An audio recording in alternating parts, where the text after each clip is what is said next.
रागावलेल्या ज्ञानोबा शेतकऱ्यानं तुकारामांचं राहतं घर नुकसान भरून घेण्यासाठी 2 खंडी धान्यासाठी गहाण ठेवून घेतलं। या प्रसंगात खुद्द भंबाजींचा हात आहे हे तुकारामांना कळलं।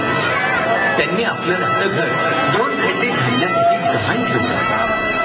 जो देतो तो पांडुरंग, जो घेतो तो पांडुरंग, जो साऱ्यांना ज्याच्या त्याच्या कुवतीप्रमाणे देतो असं समजून तुकारामांनी झाल्या घटनेचा भार पांडुरंगावर टाकला।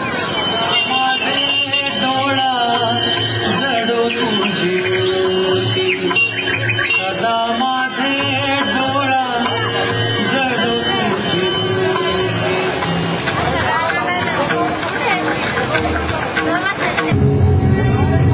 त्या नजरेतल्या तेजानं मरण जळून खाक झालं। मदनाची सखी शोकानं व्याकुळ झाली। हे भगवान, आपल्या क्रोधानं माझा सखा भस्मीभूत झाला। आता आपण कृपादृष्टीनं त्याला पुन्हा जिवंत करावं। त्याच्याशिवाय माझ्या अस्तित्वाला तरी काय अर्थ आहे? आपण त्याला तरी जिवंत करा, अन्यथा मलाही भस्म करावं कैलासनाथा। भगवान शंकरांनी अंतर्दृष्टीनं मदनाच्या कार्याचं उद्दिष्ट ओळखलं। तारकासुराच्या वधासाठी झालेल्या ह्या घटनेचं महत्त्व जाणलं आणि मदनाला पुन्हा जीवदान दिलं।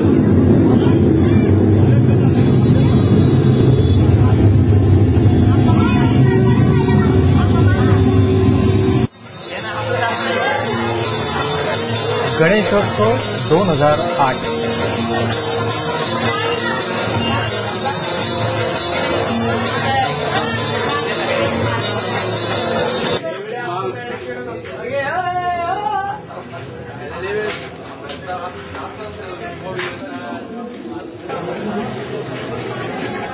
ज्या स्पर्धेत 700 मंडळांनी भाग घेतला होता त्या स्पर्धेत आम्ही द्वितीय क्रमांक पुणे शहराच्या पातळीवरती पटकावला। हे फक्त परिसरांच्या सहकार्यामुळे आणि मार्गदर्शनामुळे आम्हाला झालेलं आहे। म्हणतात टाळी वाजवावी, गुढी उभारावी, वाटते चालावी पंढरीची, खट नट यावे, शुद्ध होऊन या जावे, दवंडी पिटी भावे सोखा मेळा।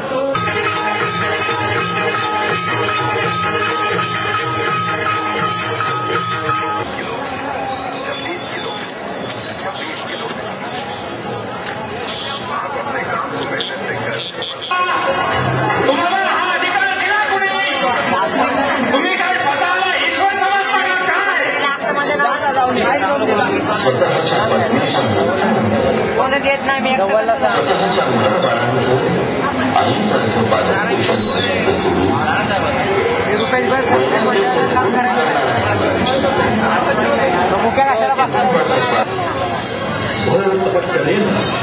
भगवान श्री शिवशंकरांना राजांना प्रसन्न करून आणि त्यांनी भगीरथ राजाच्या सांगण्यावरून गंगेचा प्रचंड जलस्रोत आपल्या मस्तकावरील जडेत आनंद केला।